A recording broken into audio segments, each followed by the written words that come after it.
Gentlemen, stop.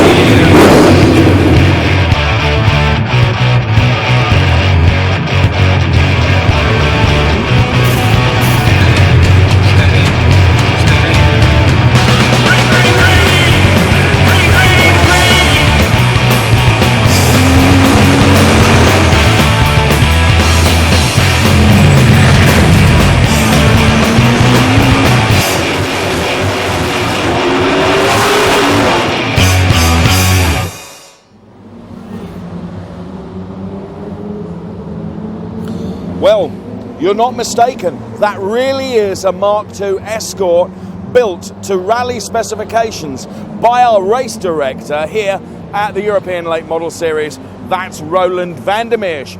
Apparently this historic rally car is forming just part of the Camzo setup here in Warnerton, and we're back here again for more of the riveting V8 action that is the European Late Model Series. And we can see the drivers preparing themselves and the concentration and anticipation and the thumbs up as well. Okay, we will go to green now. Gentlemen.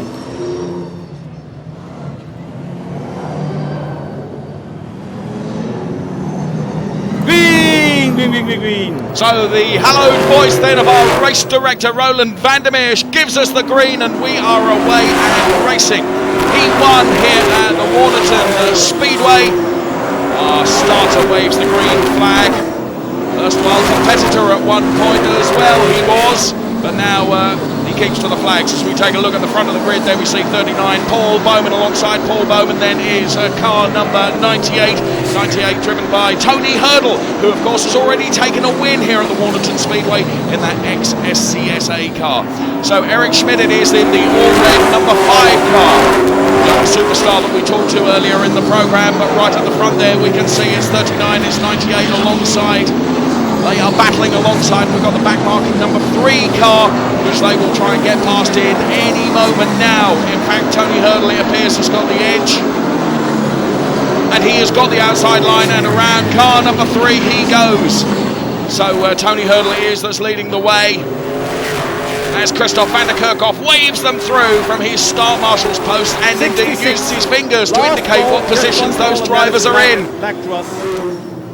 All the time, of course, each and every one of these drivers can hear the instructions of the race director as, wow, Tony Hurdle in a little deep there. We thought he might be in trouble. 95, Gary Ellis coming through. Then we see Xavier van der Meers. But car number 71 battling there with 07, Jean Vasseur up the inside of Bruce Andrews in car number 17. But he has to ease off. He has to go back. Very strict rule concerns that white line that you can see there. That you either inside or outside that white line, and that's where you must stay. Wim Moonen, the Dutch driver, the Flying Dutchman in the all-yellow number 73 car. Number 3, stay inside, please. So there you can hear Roland van der Meers saying, number 3, you must stay inside. So those instructions, whilst they're being sent to us, being sent to those drivers via the speakers in their crash helmets at the very same time. So 07, Jean Vasseur then get past Paul Bowman right now. We can see Gary Ellis and Xavier van der Meers 4, 5, maybe 6 cars back. They'll be wanting to make an impression upon this pack. Of course, they're battling right at the top of that championship table, as indeed is this guy, 07, Jean Vasseur, who's blocked in by the black number 3 car, so he dives outside. He's got Eric Schmidt right in front of him. 07, Jean Vasseur, making great strides in this race. We're at the Warnerton Speedway for this European Late Model Series. It is Heat 1. Blue flag means that a faster car is approaching and you must keep your liners. Once again, we see a little bit of sideways there from Tony Hurdle in car number 98. He's got one of the Raptor racing cars right in front of him. That is car number 22, driven by Tone to the Bone and Ton Gonneson. Very much one of the big characters in this racing, and also a big character. And coming up right behind Tony Hurdle right now is Jean Vasseur, 07 Jean Vasseur. And to the inside, Jean Vasseur goes. Absolute classic overtaking manoeuvre. A little bit of a gap left there by Tony Hurdle, and Jean just said, thanks very much, I'm having that, and through he goes. Then we can see Xavier van der Meers and stay inside. Gary Ellis also trying to get on terms. There they are. The blue car is Xavier van der Meers. The all-yellow is the Flying Dutchman, Wim Moonen, and then the red and yellow 95 is Gary Ellis. So at the moment, Five laps to the go, 5 laps. mark of that pack is made by Xavier van der Meers. As we see the 07, cars keep come your line. thundering through. 22, keep your Awesomely line. quick. 22, stay inside.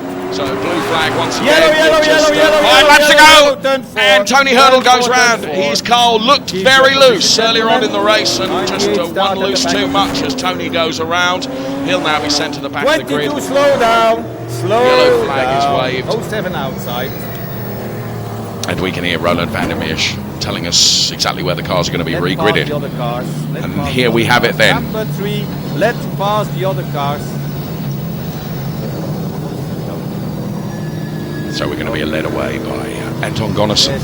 Tone to the bone. Alongside him will be the 07 champ, Jean Vasseur, driving, interestingly, car number Number 2, go 07. outside the 95. Number Then 2, Bruce outside Andy the Andrews in 95. car 17. Then the young superstar in number 5 is 92 Eric as Schmidt. number 2, not 73.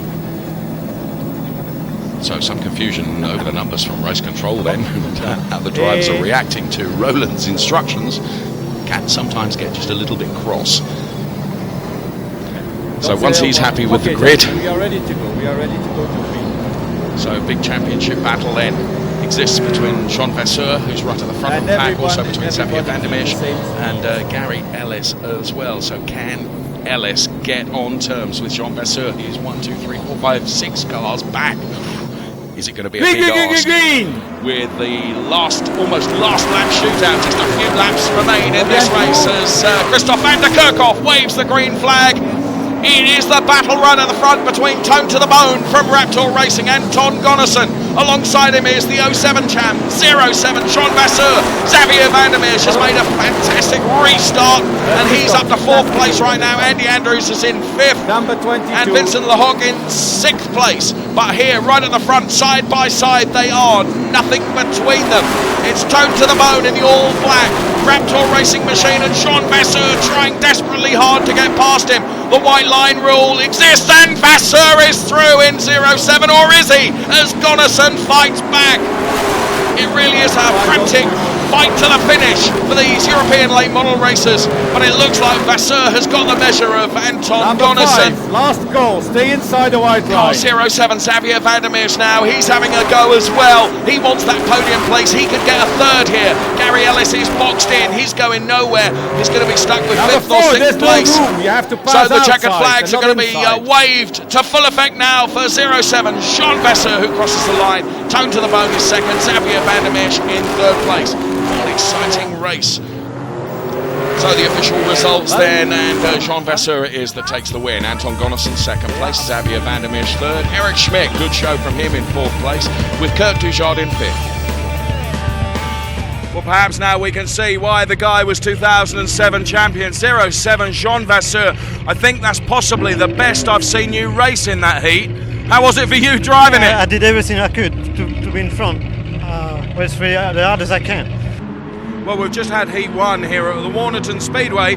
Spotted a bit of a talent that we saw in one of the earlier programmes, driving car number 5, and that's Eric Schmidt. Understand you're a Dutch driver, Eric, and just 22 years of age. Yes, I am. Now, I did hear a little bit of a whisper in the paddock, and your T-shirt has rather given the game away, that you also compete in Formula Student. Yes, I did. We raced in Silverstone and in Hockenheim for the Delft team, and we came 2nd, and unfortunately we didn't finish in Hockenheim, but we were about to win the race, so it was a bit unfortunate. Now, just explain to everyone what Formula Student is and how it came about. Formula Student is more like an engineering competition, where the engineering is more important than the racing, and then a couple of university teams, they build small single-cylinder race cars and then race them on the tracks. So this is the nerve centre of the operation for the European Late Model Series. We're in the workshops, in the garages, where pleasingly there's no cars, so that means they'll all be out on track as we come back for more action from the European Late Model Series.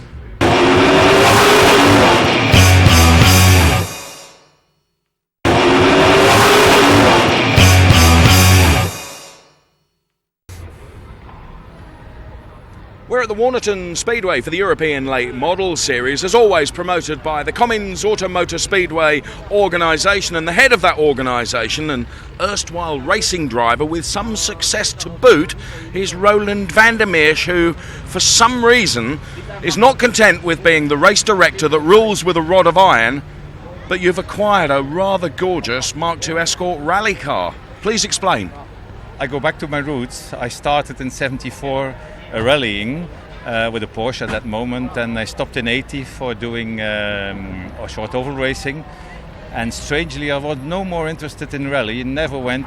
And this year, I have seen the rally in Mallorca, historic rally in Mallorca, and I have found it so nice. And then we ordered that car. Now, historic rallying, of course, like many forms of historic motorsport, really is going through a boom at the moment.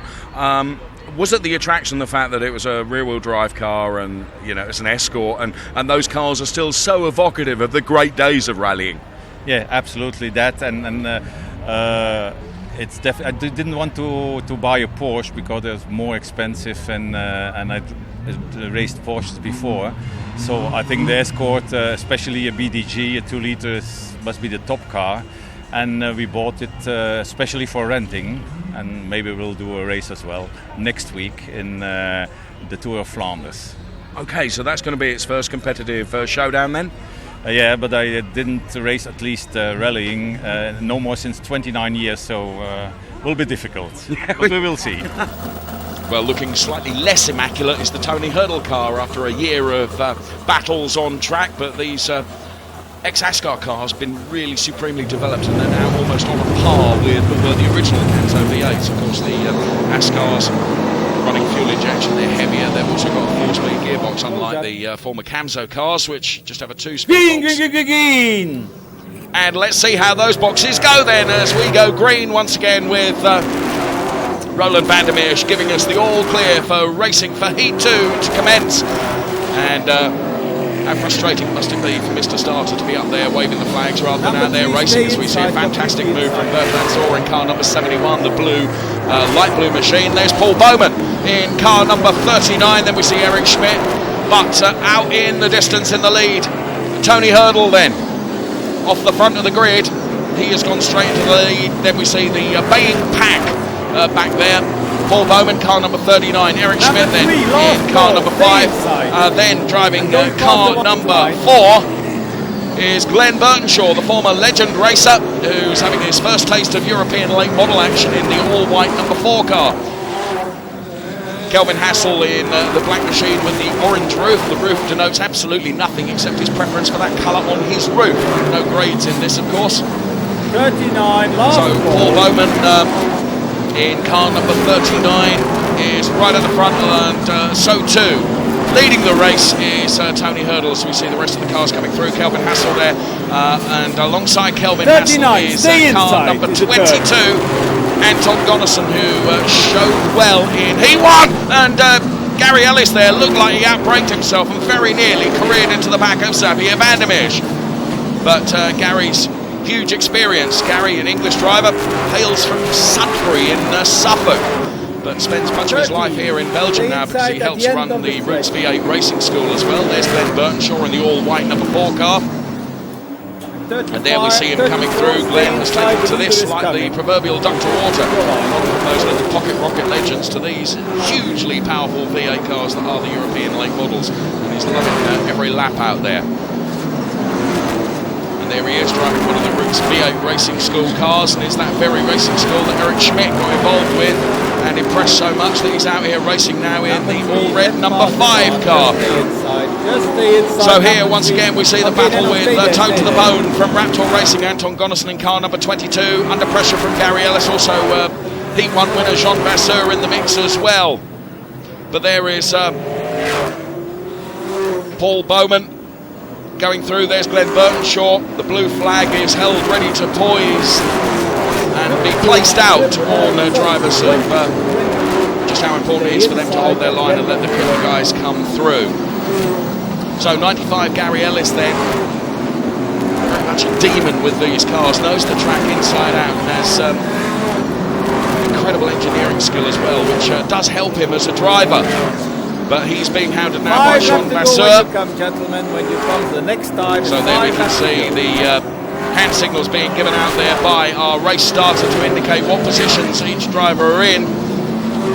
And Tony Hurdle is right at the front of the pack, but Gary Ellis, look, if he can get past Eric Schmidt, indeed he does. That promotes him up into what is effectively third place now, with 5 laps left to run. A little bit of flapping metal work on the Gary Ellis car, but that counts as naught when it comes to the performance on track as he goes past car number treble 2, being driven by Jos Jansson from Hozelt in Belgium. So stay outside. Relatively local driver, 3 laps left to run then, as Heat 2 reaches its crescendo and its climax. We'll be looking for the checkered flag in just a couple of 3 laps time. There's Glenn Burtonshaw once again in the Roots V8 racing car number 4, and 2 Team Raptor drivers locked alongside each other. Kurt Dujardin and Anton Gonnerson in those matte black machines. Xavier Vandermeersch once again goes showboating by getting plenty of opposite lock on. 39 Paul Bowman, we can see there. Outside, you cannot pass inside. He races, of course, for a charity, the Ambulance Foundation. That's what Paul Bowman has all across his car. Actually has indeed some medical qualifications himself, Paul Bowman, but the checkered flag goes down and the race is won by Tony Hurdle, with Gary Ellis taking second place. Gary Ellis's charge well worthwhile during Heat 2 as the rest of the placemen come through. Some nifty flag work there from our starter. Very enjoyable. Tony Hurdle then takes the win. Gary Ellis second place. Glenn Burtonshaw, great show from him in third. Jean Vasseur fourth. Eric Schmidt fifth, and Jos Jansson in sixth place. So on the victory lap then for Heat 2 race winner 98 Tony Hurdle. Now Tony, you've been missing for a few rounds. Budgetary issues or just lost the habit? No, mostly budgetary, to be honest. You know, never lose a habit once you're a race driver. And so we managed to put something together for this weekend. So we've come out here and great results so far.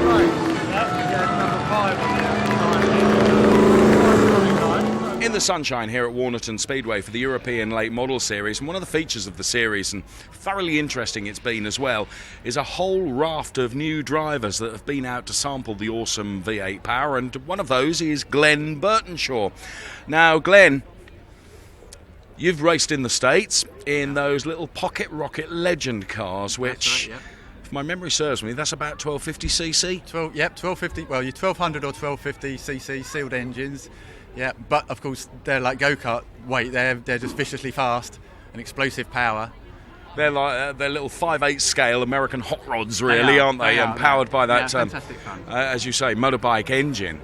So whatever possessed you to go from that highly tuned little nimble thing to the masculine muscle of these big V8s? Well, the funny thing is, the guys I've spoken to here, they're all terrified of the Legends because of the close, crazy racing we have there. They think this is a safer bet. I'm coming here, I think the Legends are a safer bet. I think it's whatever you're used to, isn't it? Wherever your comfort zone is. So getting ready for the third heat then, another heat that counts towards the championship final, and also the Budweiser 200, which we'll be showing you in a week's time. So the green goes down and the flag is away.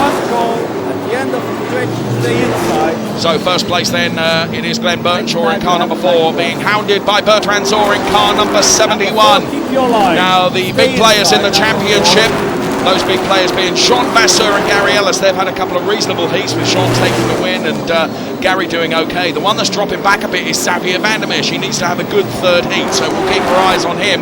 But at the moment, our eyes are on Bertrand Zor and Eric Schmidt, who are hounding Glenn Burtonshaw. Who's leading this? It's red, white and blue. The battle at the front then, being led by white. Driver number 4, Glenn Burtonshaw. We were talking to him just a few moments ago. Black gloss for triple 2. Has a huge amount of racing experience in the little Pocket Rocket Legend cars, but he's out there in the European late models. And who's showing then from the big superstars? Well, Jean Vasseur, first to show perhaps in 07, there we see him. And then it was Gary Ellis and then Xavier Vandermeersch having a bit of an off race. Hope not, he's had 2 off races already. He needs to do well in this, the third heat. So Bertrand Zor is now in third place, trying to get past Eric Schmidt, the student in car number 5, who's really enjoying his time in the European Late Model Series.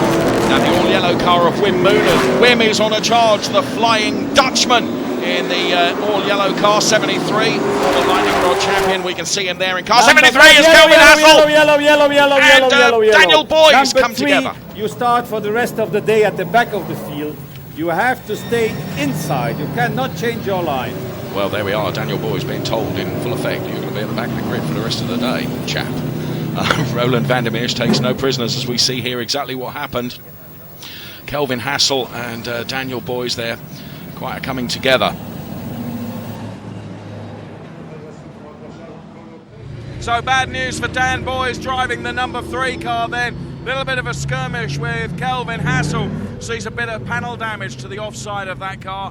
But hey, these cars, I'm not going to say they're indestructible, but what looks like a lot of damage often isn't, and we're sure we'll see him back out again for the final.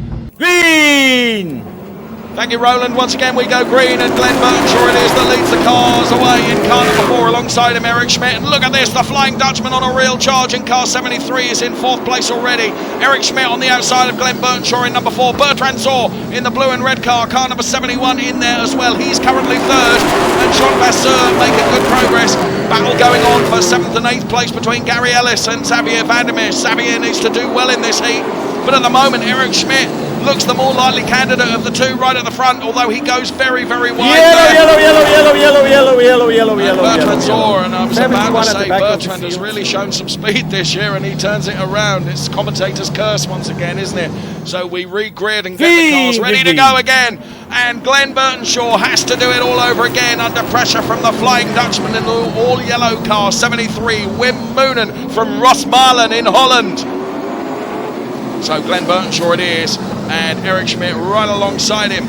We've got car number 22 from the Raptor Racing team in there for good measure as well. Tone to the bone, Anton Gonnerson has had a good day here today. So now Wim Moonen then, he takes the charge to the outside of Glenn Burnshaw, the Flying Dutchman, former lightning rod champion. He knows this place like the back of his hand, and that experience surely counts. And indeed it does as he goes through to take the lead. A little bit of a nudge there from Glenn Burnshaw in car number 4, but it matters not as Wim Moonen, the Flying Dutchman, gets his nose in front in car number 73 and takes up the lead of this Heat 3 from the Warnerton Speedway for these European late model cars. Now bear in mind these cars look similar, and they are all clothed in bodies ranging from the Pontiac GP body to the Ford Fusion, and even the Chevy Monte Carlo as Wim Moonen gets very, very sideways. But underneath those bodies runs the DNA of NASCAR. 5 laps to go, gentlemen. Principal difference, most of the former Camto cars occupy or have a chassis manufactured by left-hander, whereas the former ASCAR cars like that of Paul Bowman and Tony Hurdle manufactured by Howe chassis. Both of those chassis manufacturers heavily involved in NASCAR. But let's get back to the race, and the race that Wim Moonen is leading. And look at this, Gary Ellis and Xavier Vandermeer are on a charge as car number 2. That's Kurt Dujardin from the Raptor Racing team. Is on terms now with Wim Moonen, and it's a real battle there, and Gary Ellis tries to get involved as well as they go 3 abreast, and that has allowed Glenn Burnshaw, with his years of oval racing experience, to nip back up the inside and occupy 2nd place. So Gary Ellis now, he's on the outside of Glenn Burnshaw. Here's our race leader, that's Wim Moonen. Then we see Glenn Burnshaw in the white car, then it's Gary Ellis to his outside. We're looking for a checkered flag, and Wim it is that takes the win on track, though we hear from race control the results might be under investigation. But as they cross the line, Wim Moonen takes the win, Gary Ellis is 2nd, Glenn Burnshaw 3rd, Xavier Vandermeer 4th, Jean Vasseur 5th, 6th Anton Gonnerson, 7th Bruce Andrews, 8th Tony Hurdle. So join us on a week's time, if you will, for one of the biggest races of the year for the European late models, the Budweiser 200, only here on Motors TV.